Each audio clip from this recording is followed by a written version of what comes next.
Right message, right communication, country inside news. नमस्ते, देख रहे हैं कंट्री इनसाइड न्यूज। हमारे साथ मौजूद हैं आदित्य पासवान जी, बिहार प्रदेश एससी सेल के प्रवक्ता हैं।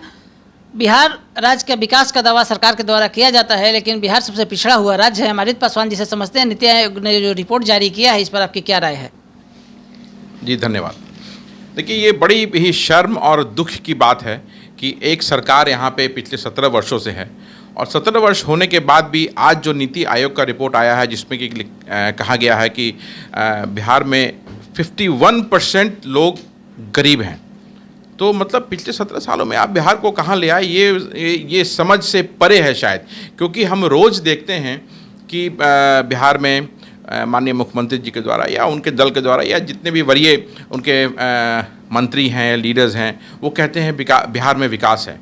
तो अगर बिहार में विकास है तो किस मानक के तहत नीति आयोग ने ऐसा रिपोर्ट दिया है? क्योंकि नीति आयोग कोई विपक्ष की संस्था तो है नहीं, भारत सरकार की संस्था है।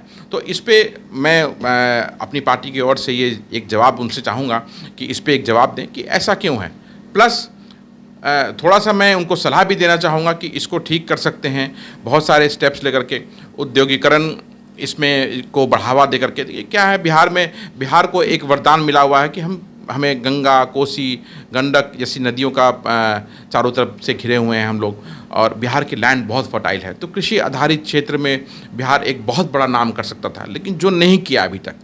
कृषि की पॉलिसी बिहार सरकार की ठीक नहीं है, शायद इसलिए ऐसा नहीं हो पा रहा है।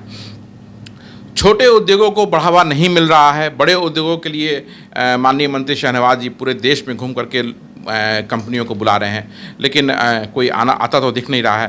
पिछले 17 वर्षों की भी बात करेंगे अगर, तो 17 वर्षों में 17 बड़े उद्योग बिहार में लगे। इसका कारण क्या है? आप कहते हैं कि बिहार में हमने विकास किया। जब यूपीए की सरकार थी तभी भी बिहार को पैसे की कमी नहीं की गई। आज आपकी अपनी सरकार है जिसमें आप खुद हैं, उसमें भी आपको पैसे की कमी नहीं की जा रही है, तभी भी बिहार क्यों पिछड़ा हुआ है? इंफ्रास्ट्रक्चर केंद्र सरकार और आप दोनों मिलकर अच्छा काम कर रहे हैं। उसमें रोड का जाल बिछ रहा है पूरे स्टेट में, पुलिये बन रहे हैं, वो अच्छी बात है, लोगों को सहूलियत होगी इधर से उधर जाने में। लेकिन उसके साथ साथ शिक्षा, स्वास्थ्य और उद्योग का अगर आप बात करें तो उसमें बिहार बिल्कुल ही पिछड़ा हो गया है। शिक्षा में जो जीडीपी है पूरे बिहार का, बजट का जो जीडीपी है पूरे बिहार का जो जीडीपी है, उसका मात्र शिक्षा में 5.2% खर्च किया जाता है। स्वास्थ्य की बात करें तो 1.97% खर्च किया था, जो केंद्र के द्वारा जो पैरामीटर सेट किया गया उससे काफ़ी कम है। इसको बढ़ाने की आवश्यकता है। स्कूलों को दुरुस्त करेंगे, बच्चे शिक्षित होंगे तो अपने आप धीरे धीरे गरीबी हटेगी। स्वास्थ्य सुविधा की बात करते हैं तो यहाँ पे कोई जो सीरियस जो पेशेंट्स होते हैं, जो सीरियस बीमारी होती है, उसके इलाज की व्यवस्था नहीं है। आप अगर हॉस्पिटल्स में चले जाएं तो जानवरों की से भी बदतर व्यवस्था है। वहाँ पे लोगों के साथ जो व्यवहार किया जाता है, फिर भी सरकार कहती है कि बिहार में विकास है। तो किस तरह का विकास है ये हमारे पल्ले नहीं पड़ता है। उद्योग की बात करें तो छोटे उद्योगों को बढ़ावा देना चाहिए। इसमें मैं सरकार की प्रशंसा भी करना चाहूँगा कि सरकार ने लोन देने की व्यवस्था की है छोटे उद्योगों के लिए, लेकिन वो बिना रोड मैप का है। तो आपका और हमारा पैसा, जो टैक्स पेयर्स का पैसा है, वो कल के डेट में वो बैड हो जाएगा। लोन बैड जो एनपीए कहते हैं, या बैड लोन बैड जो होता है, वो हो जाएगा क्योंकि उसका रोड मैप नहीं है।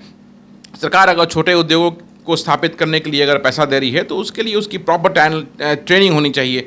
चैनल्स ऐसे होने चाहिए कि जिस भी सेक्टर के लिए लोग अगर लोन्स ले रहे हैं तो उस प्रॉपर सेक्टर में उनको प्रॉपर ट्रेनिंग दी जाए, उनको बैकअप दिया जाए, ताकि उनका वो बिजनेस खराब नहीं हो, सरकार का पैसा डूबे नहीं, और उस पैसे को मल्टीप्लाई करें तभी तो मार्केट में पैसा आएगा, तो गरीबी धीरे धीरे दूर होगी। लेकिन ये सब चीज़ सरकार के द्वारा नहीं हो रही है। तो इन सब चीज़ों पे काम करने की ज़रूरत है राज्य सरकार को, और मुझे उम्मीद है कि अगर थोड़ी सी भी सद्बुद्धि होगी तो इस रिपोर्ट से राज्य सरकार अब एक सीख लेगी और आगे के स्टेप्स को थोड़ा अपना सुधारेगी। आप सुन रहे थे आदित्य पासवान जी को, हमारे सहयोगी सन्नी मिश्रा के साथ कौशलेंद्र पटना से।